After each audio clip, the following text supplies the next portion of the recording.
Articulation vie privée, vie professionnelle, comment les hommes s'impliquent? 8 pairs, cadres en entreprise, reviennent sur les réussites et les freins en matière de gestion des temps de vie. Pourquoi agir? Gestion des temps, une action gagnant-gagnante.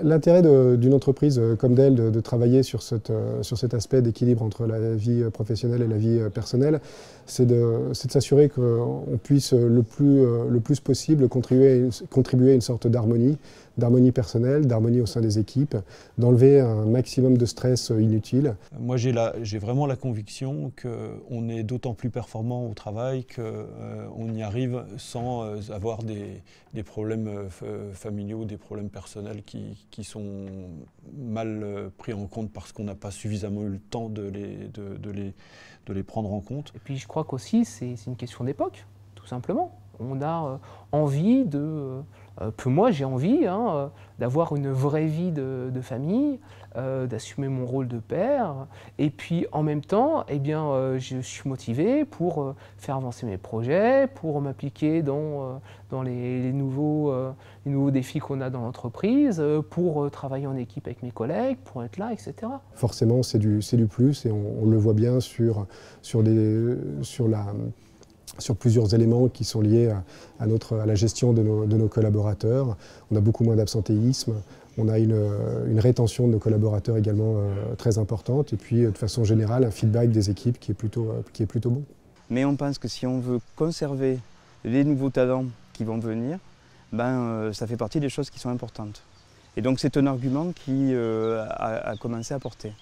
Après, je pense que pour avancer vraiment sur ce sujet, il faudrait vraiment faire une brèche moderniser vraiment le droit du travail sur ces points-là, permettre plus de flexibilité sur la gestion des horaires, voir comment est-ce que l'entreprise peut plus facilement accueillir les enfants des salariés. Je parle en termes aussi pareil d'assurance, de contraintes juridiques, qu'est-ce qui peut être plus facile, comment est-ce qu'on peut déclarer plus facilement, je sais pas, une mini garderie, une mini crèche, voilà, sans que ça coûte forcément une fortune. Quels sont les freins à l'action?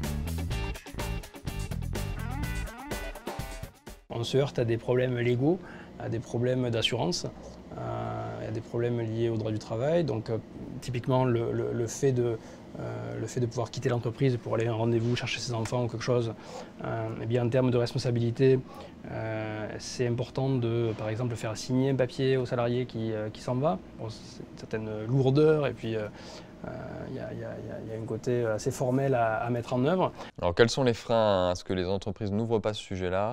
Je pense que c'est souvent un peu la peur d'aller sur un terrain qui n'est pas le terrain de l'entreprise. On se dit, oh là là, mais si on commence à parler de la vie privée, on n'est pas assistante sociale, on ne va pas pouvoir gérer les problèmes des gens. Ce n'est pas du tout le sujet, c'est-à-dire qu'on peut traiter complètement cet équilibre vie privée, vie professionnelle sans poser aucune question sur la vie privée.